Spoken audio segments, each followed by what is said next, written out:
الحمد لله رب العالمين۔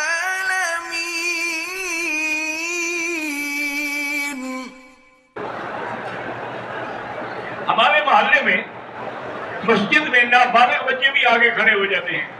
بھئی نماز تو ہو جاتی ہے لیکن شرع منع ہے۔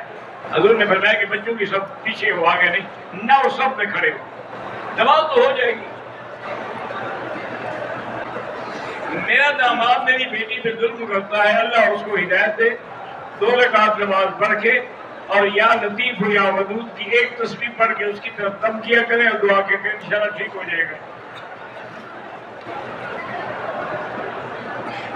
میرا نام خواجہ فضل الرحمان ہے، میں شہر فیض آباد سے تعلق ہے۔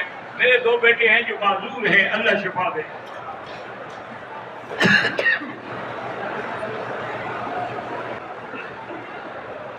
یہ جو بات روڈ میں نماز ہوتی ہے، اگر صفیں ملتی ہیں تو نماز ہو جاتی ہے، صفیں ملتی نہیں، اگلی صفیں نظر بھی نہیں آتی تو نماز نہیں ہوتی۔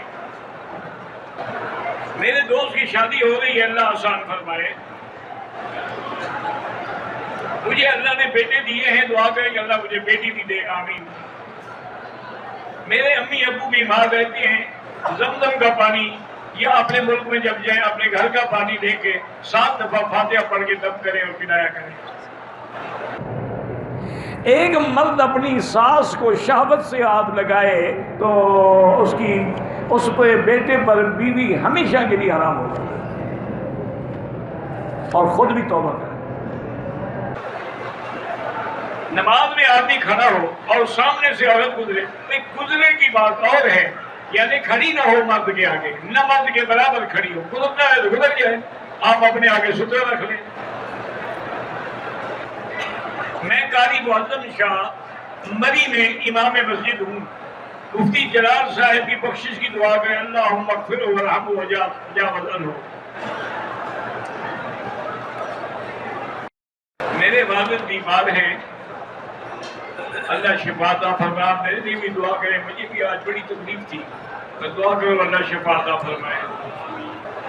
میں ایک یونیورسٹی کا طالب ہوں، مجھے والد جو خرچے کے لیے پیسے دیتے ہیں ان میں سے میں خیرات بھی کر سکتا ہوں، کر سکتے وہ تمہارے ہیں۔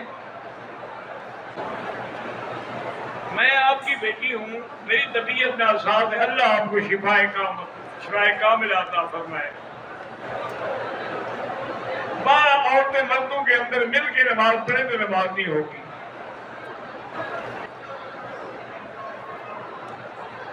اگر نماز جنازہ کی دعا نہ آتی ہو، نہ آئے، بس اللہ اکبر کہتے ہیں۔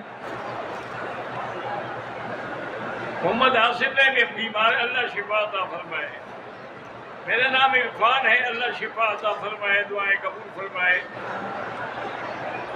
جماعت کی نماز میں امام کے پیچھے بالکل خاموش رہنا چاہیے۔ نماز جنازہ کے لیے بھی سب ٹھیک کرنی چاہیے۔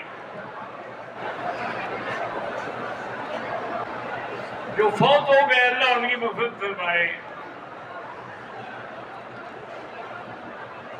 جنہوں نے بھی دعا کے لیے کہا ہے اللہ سب کی دعائیں منظور فرمائے۔